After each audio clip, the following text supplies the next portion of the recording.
They are shameless. Prince Harry and Meghan Markle doing absolutely everything humanly possible to overshadow a really significant summer week for the British royal family.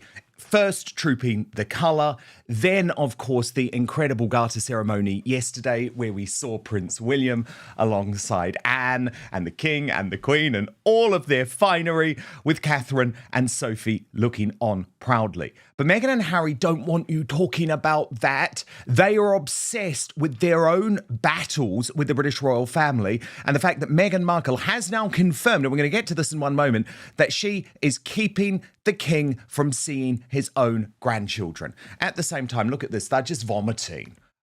They're vomiting every tiny piece of information about their sad little lives, with Stephanie Sidley reporting Meghan Markle wants everyone to know why she and Harry didn't attend Trooping the Colour. And sure enough, overnight, we got this planned PR post from Heart Mom, that's Kelly J. Zajfin, currently BFF, let's see how long it lasts, who wrote, "Uh-oh, another one has been taken by the Marge bug, that being me. A perfect day spent with my ladies having some much-needed mama time. Thanks, M and T." Well, we know M is Meghan. And, of course, People magazine, which is now working as a propagandist. I mean, the Sussexes should be paying them. Maybe they are.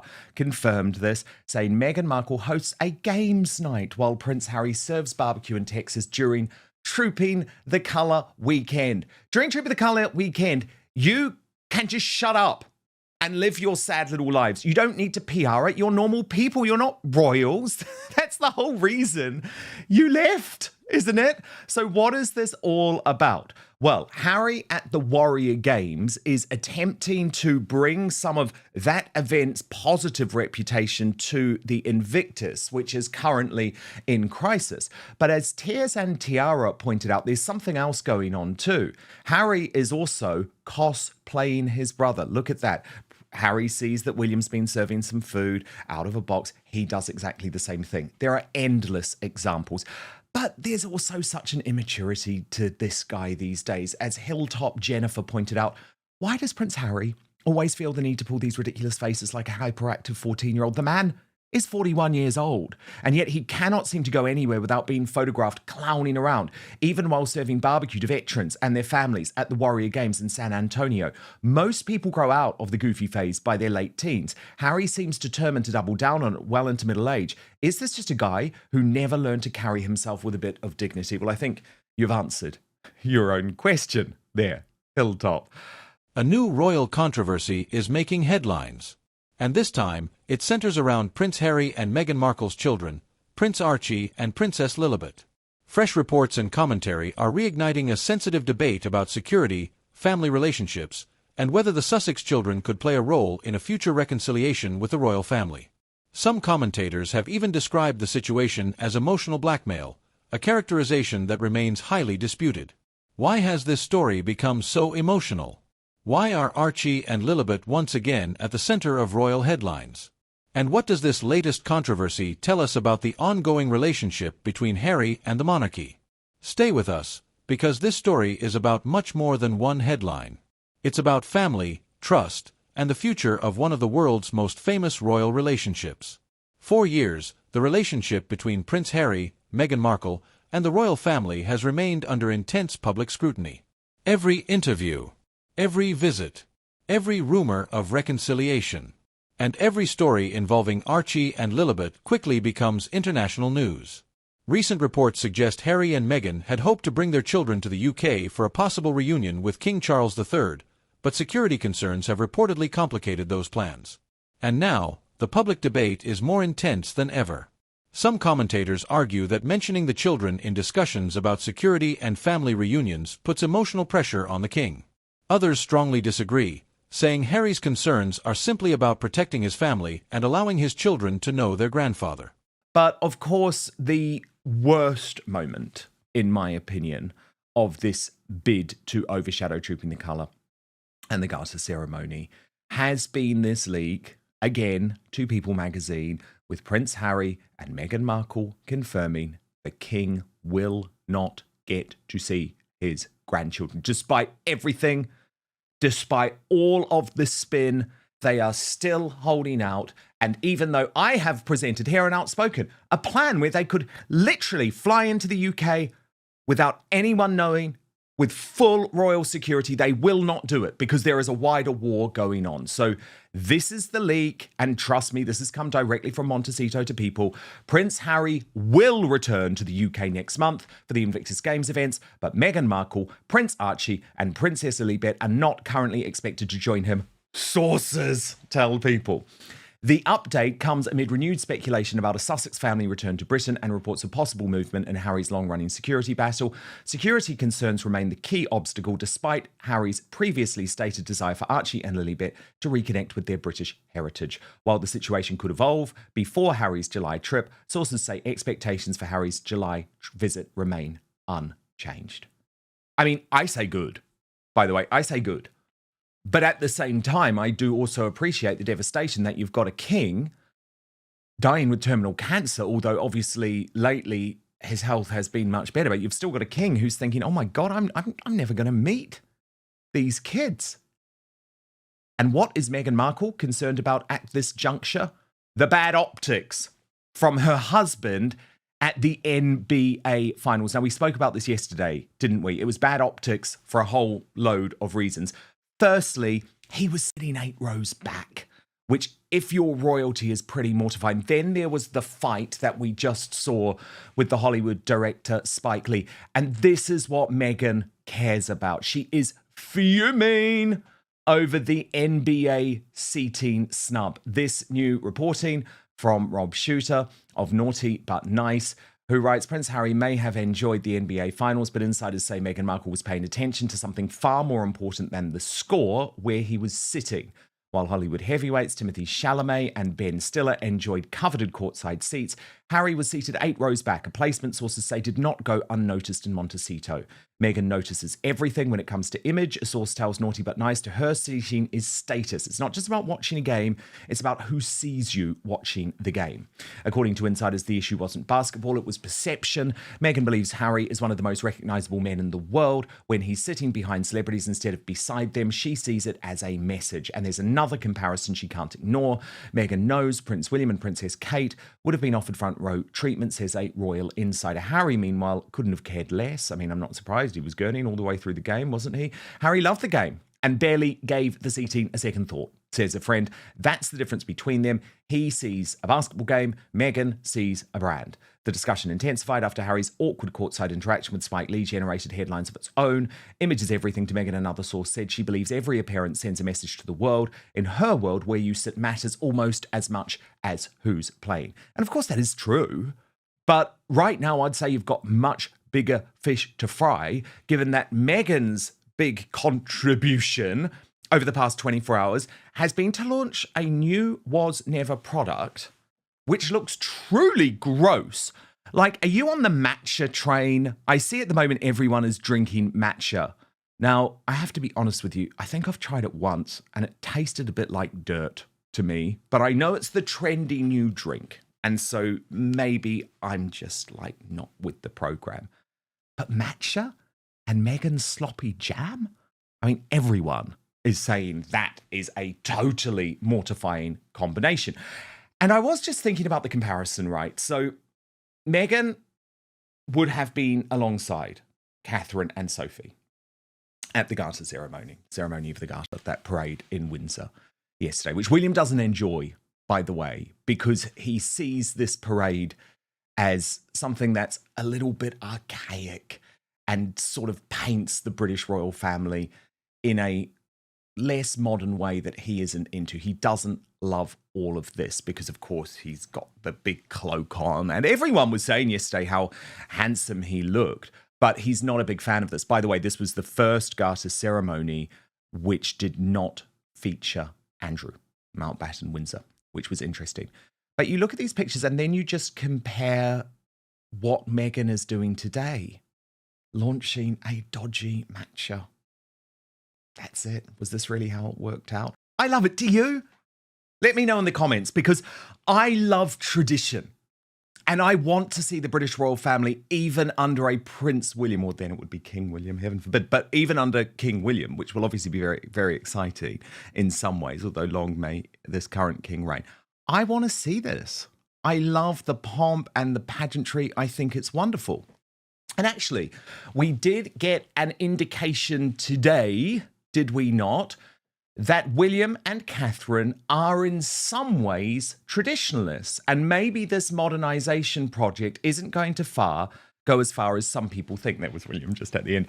Because dead on midday came the announcement that we have long been expecting. Prince George will attend Eton. Now, this is major breaking news, even though it had been long signposted. We had indeed discussed the possibility of this on the show last week.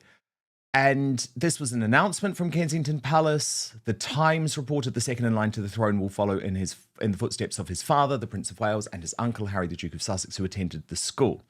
In a short statement, and doesn't this just sum up Kensington Palace? They didn't want this to be a big deal. Short statement released dead on midday. Kensington Palace can confirm that Prince George will attend Eton College from this September. While the spokesman did not confirm any other information, Eton is a full boarding school, which means that George is expected to stay there during term time. But of course, he has already been boarding quite a lot, as Prince William revealed in that recent interview. And I think this is great. The thing is, Eton makes a lot of sense because it's so close to William and Catherine's home. And William had a lot of happy times there, actually. He was on a Sunday able to sneak back and get his lessons in royalty from the late Queen Elizabeth II at Windsor Palace. And I think George is developing wonderfully, actually. We didn't discuss it yesterday, but I don't know if you saw this moment on the balcony of Buckingham Palace where he let out a little sneeze, and bless him, the hay fever is out of control. Trust me, I was walking around Buckingham Palace the other day with my mum. The hay fever is out of control. Everyone was sneezing. He did nothing wrong. It's just a human moment. And Catherine was very sweet about it. But I did find this post funny from Queen Esther. Prince George sneezing is more relevant than Prince Harry now. Here's the moment it happened.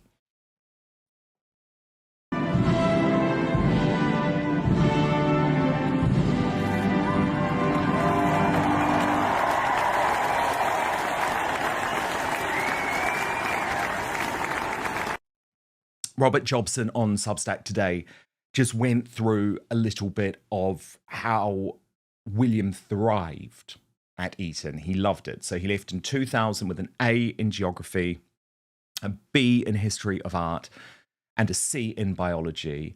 Jobbo says, respectful for a boy with a country to learn as well as a syllabus. He captained teams, made friends, wore the place lightly. He said, though Harry's rockier Eton experience was rockier, he was the less bookish brother, a force on the games field and a reluctant guest at the desk. Then came the row, because you might remember in 2005, a former art teacher, Sarah Forsyth, told an employment tribunal she had effectively written his coursework and produced a secret tape to prove it. Harry was cleared. The tribunal rejected the cheating claim. The exam board found no malpractice and the recording was branded unprofessional. He left with a B in art and a D in geography and a story that has trailed him for 20 years. One brother relished Eton, in Jobbo's opinion, the other survived it. Diana's people were Eton men too. Her brother Charles, the present Earl Spencer, among them, and it was Diana who wanted her boys close to home and out of the Highland wind. Send George through those gates and you honour, whether the palace says so or not, a choice she made 30 years ago. So Angela Levin is our royal mastermind, also the biographer of Queen Camilla and Prince Harry. Angela, a huge amount of breaking news, but can we just start with the announcement that came dead on midday but had been long expected, Prince George to attend Eton College. Do you agree with Robert Jobson that in some ways this is quite a sweet tribute to that choice that Princess Diana made for her own sons 30 years ago? No, I don't actually. What I think it's for is to make sure that he's safe, because it's one of the Security. the most safest, and he needs that. And also, he would feel comfortable to go because his father's gone. I think children like to follow their father if they get on very well with them. And I think that that was it, really. I think that he wants to do something where there's lots of boys and football and all those things. And I think he would really like it. And I think they went round so many other schools, but they weren't quite right. Was it difficult to get through a door? Was it, mixed? I don't think they want that at all, because if they see him walking hand in hand with a nice young girl, they won't be very pleased. So it's easy to just get things. Because Eton remains a boys-only school, Angela, for people who might not realise. Yes, thank you.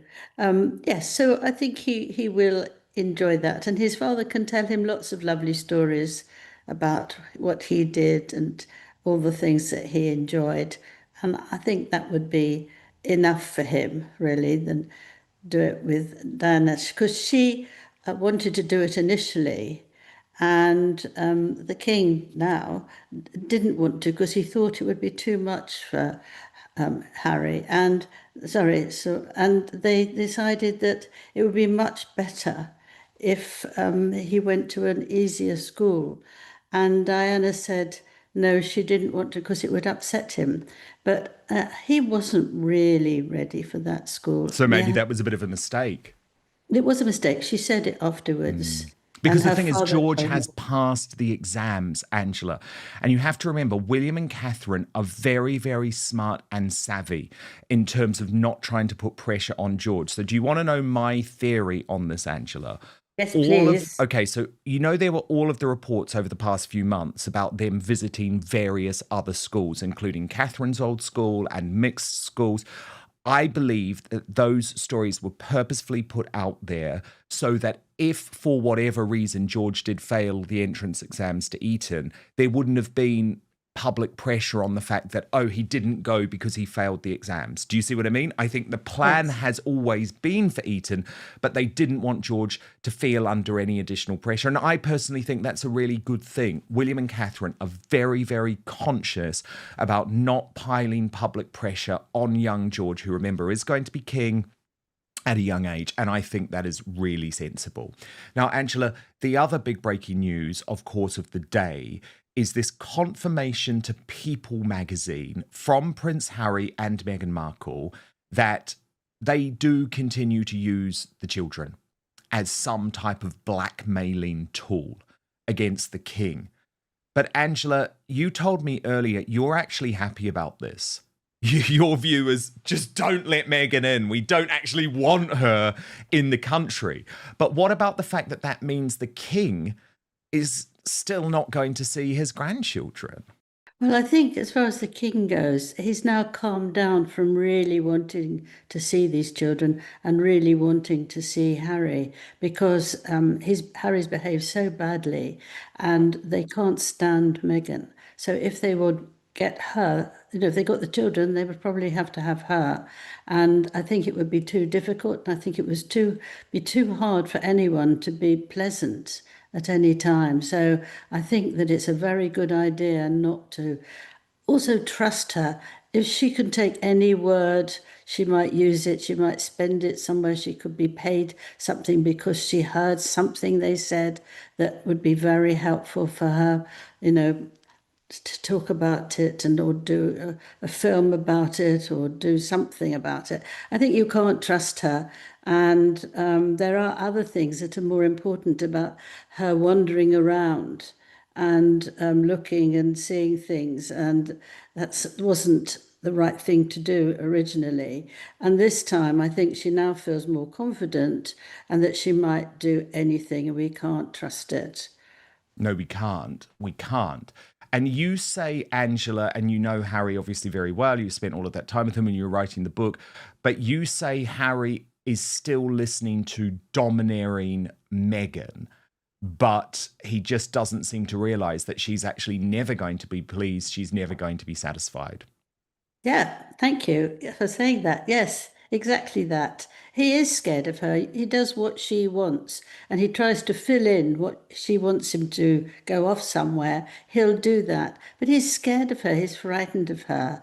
and she can scream and shout. And you see, you told me before, just here, that she likes to see things so that they look very nice. But she makes things look absolutely terrible because he looks terrified, and she's laughing, and she knows she's got him around her little finger or more.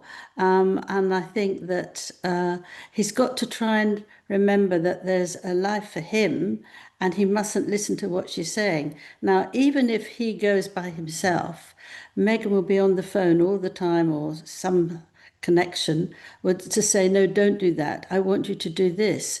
And he will do it. And so there'll be lots of fights and lots of demands. And I think it won't be a nice, happy meeting ever.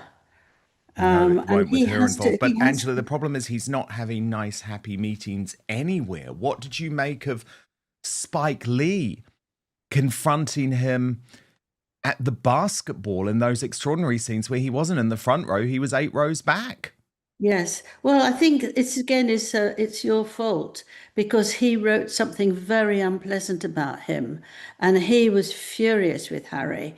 And Harry just thinks he can say anything he can to anyone, and they will listen or take it as a joke or do something. And he wasn't in his orange top. He wasn't going to take anything, and he's just telling him, "Why did you do that?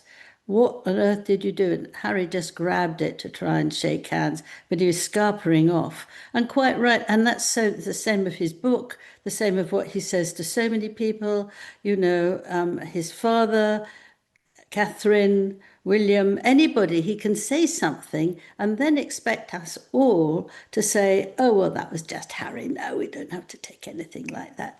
But we can't. You can't. If he's horrible about someone, about you, by somebody, you don't want to talk to them. You don't want to be with them. And some people hang on to this for years and years to never get friendly again.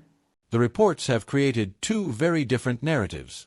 One side sees a father trying to keep his family safe. The other sees a deeply complicated royal dispute spilling once again into the public arena. And because the story involves children and family relationships, emotions are running incredibly high. But here's where the story becomes even more interesting. Because this isn't really about security. It's about trust.